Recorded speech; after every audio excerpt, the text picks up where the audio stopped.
Thanks very much for staying with us. Time now for Eye on Africa with me, Georgia Calvin-Smith. Tonight, Morocco is added to France's COVID-19 travel red list. The country's recent surge in infections has left hospitals struggling to cope, with many almost out of beds. And Ivory Coast has been trying to up investment in education, but despite a literacy rate that's continued to creep upwards over the years, women and girls remain the least likely to read, with many being forced to drop their schooling early in life. But first, France has added Algeria and Morocco to its red list of high COVID risk countries. The move means that from Saturday, people arriving from both nations will have to undergo tougher monitoring, including self-isolation. A recent surge of cases in Morocco has meant it's now near impossible to find an intensive care bed in most hospitals. Wasim Cornet has more. In this hospital in Rabat, it is all hands on deck. For several weeks, the rise in the number of patients in this intensive care unit has continued relentlessly. Nationwide, the number of available beds has dwindled. In some hospitals in Casablanca and Marrakesh, the occupancy rate in ICUs has hit 100%. Here in Rabat, doctors were forced to make difficult choices in order to provide care for all COVID patients. في هذه الآونة الأخيرة كان واحد التقاطر كثير ديال المرضى في حالة حرجة وحالة خطيرة أدت بأننا ماشي غير أقسام الإنعاش اللي امتلئوا، اضطرينا أن نزيدوا في الأسرة ونحولوا أقسام اللي كانوا كيتخصصوا بأمراض الجراحة مثل هذه المصلحة اللي كتشوفوها بين عينيكم باش تكلف بمرضى الكوفيد، وهذا عنده انعكاس سلبي على المرضى اللي خصهم مثلا يديروا عمليات جراحية. To counter this surge in infections, in large part due to the Delta variant, authorities have set up a new vaccine passport. It is available to all those who are fully vaccinated and allows them to travel across the country regardless of current restrictions. Residents can retrieve their document at several locations, including in this stationery store. بالنسبه للبطاقه ديال جواز اللقاح ديال الكورونا فاحنا كنطبعوها للناس من لو سيت ويب. دونك هذه الطريقه هذه كتسهل على الناس. اولا البطاقه غير جيد ما كتضيعش ليهم. More than 16 million Moroccans have received at least one dose of the vaccine. That's about 45% of the country's population. In other news, Ivory Coast president's back at work after having recovered from COVID-19. Alassane Ouattara tested positive for the virus earlier this month. However, at the time, his office said that he was self-isolating after having been identified as a contact case. No mention was made that his infection had been confirmed. Algeria is going to review relations with Morocco after accusing it of supporting an independence movement that Algiers believes is behind recent deadly wildfires. Those killed at least 90 people across northern Algeria this month. The government says that most of the fires were set by what it says is a criminal network linked to the Movement for Self-Determination of Kabylie, or MAC. Arrested members have reportedly confessed to the group's involvement. However, MAC denies this. Algiers has also accused the Islamist Rashad movement of being connected to the blazes that devastated tens of thousands of hectares of forest. Burkina Faso has begun 3 days of mourning on Thursday over the killing of 47 people this week in a suspected jihadist attack. It happened near the town of Gorgadji in the insecure three-border region where the country's frontier converges with those of Niger and Mali. Those killed were part of a security convoy of victims of earlier assaults. Wednesday's violence was the third time Burkina troops were targeted in under 2 weeks. Well, Turkey's due to invest around 2.5 billion euros in Ethiopia after the African nation's prime minister headed to Ankara this week to mark the 125th anniversary of diplomatic relations between the countries. After meeting with Prime Minister Abiy Ahmed, Turkish leader Recep Tayyip Erdogan called for a peaceful resolution to the Tigray conflict in northern Ethiopia.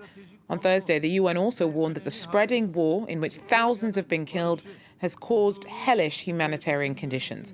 Erdogan's addressed international concerns that the fighting could destabilize the region.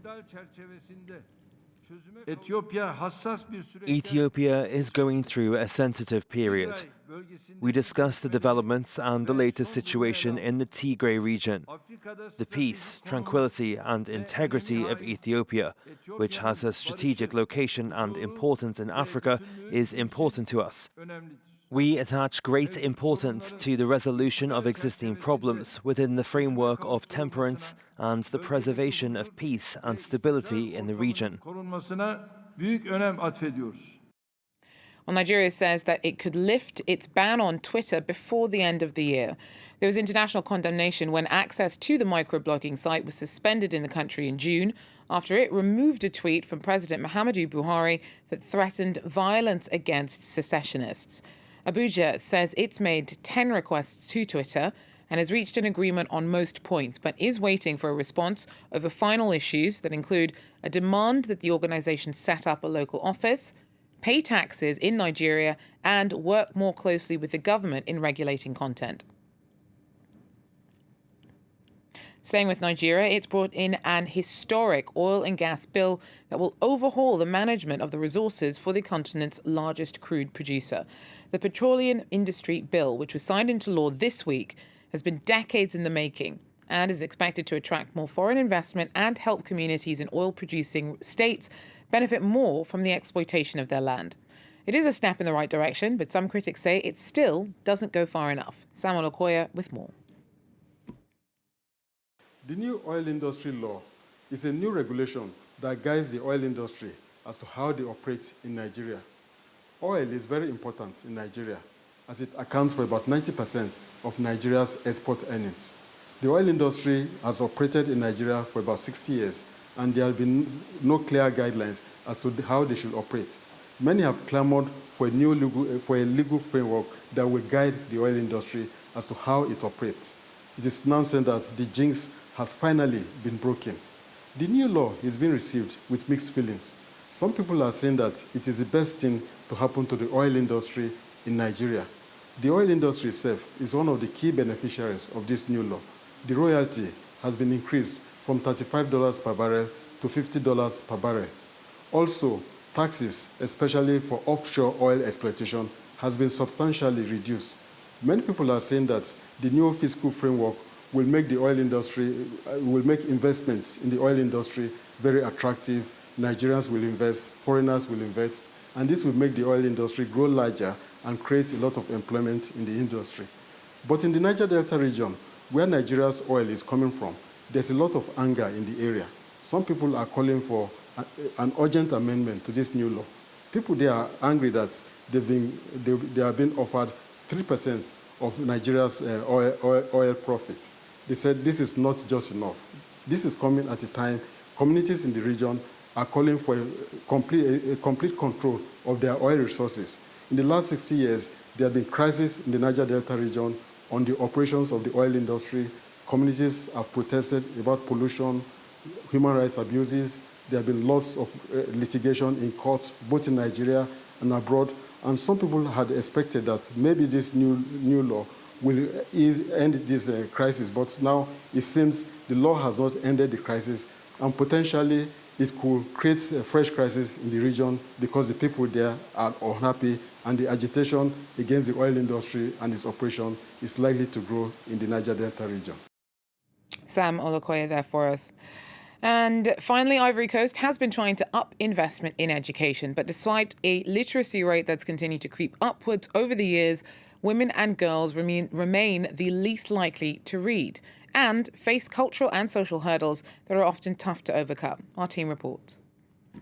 We are in Abobo, in the north of Abidjan, at Brigitte Kwame's home. This young mother of two will soon wrap up the second year of a nursing course, a level of higher education that she once never imagined she could achieve. The journey is all the more remarkable because Brigitte did not learn to read until she was in her teens. She became determined to change this after a trip to the supermarket when she was 12. Since I couldn't read, I didn't know if the sign said entrance or exit. I entered through the exit and the security guard chased me away. That day, I was so ashamed. I told my aunt that I hadn't found what she'd asked me to find. The next day, I told her that I wanted to enroll in night school. By senior year of high school, I had my son. I was cooking, taking care of the kids, and working every day. My notebook was always close by. According to the World Bank, in 2018, Côte d'Ivoire's literacy rate for women over 15 was just at 40.4% compared to a 53.6% for men. The government's trying to bridge this gender gap. These women are usually employed in domestic work, but there is an economic burden because at a certain point you have to ensure you can cover a certain number of expenses. If a parent doesn't have the means to do so, he or she is forced to leave their child at home. Many women simply can't afford the time and cost of learning how to read and write later in life. Brigitte hopes to use her experience to motivate others. I would like to join an international institution one day, UNICEF or UNESCO, to become a nurse without borders. Today, Brigitte's mentor, Joséphine, comes to visit. She says that the pandemic has made it all the more important that more Ivorian women become literate. For someone learning to read the alphabet, everything is written on their smartphones. But they still have to understand how it works. I'm doing all I can to ensure that IT learning is introduced at every center. Joséphine Quadio has been pushing the government to give more financial support to projects like hers. The country's pledged to reduce the overall illiteracy rate to 20% by 2024. Well, that's it for Eye on Africa for now. Thanks for joining us, and do so again if you can. Take care.